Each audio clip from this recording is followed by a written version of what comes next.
Pues eso. Más raro, loco.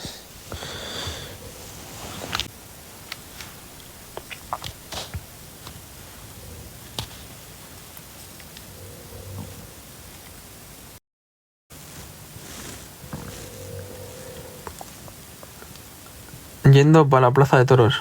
La calle por abajo. A ver.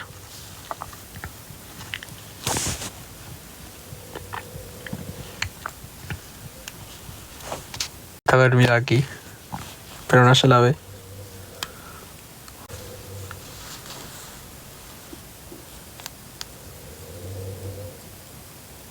Pero porque soy guapo.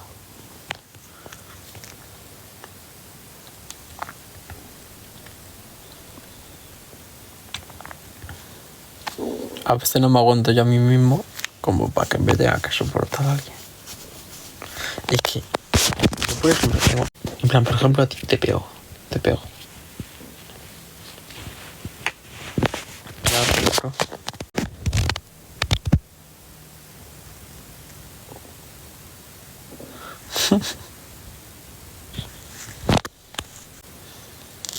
Yo creo que no voy a tener novia nunca.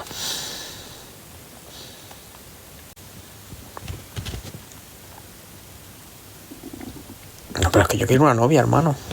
Que yo tengo que tener a Enzo. Tengo que tener a Enzo, te lo juro. Es que Enzo, tío, va a ser mi hijo favorito.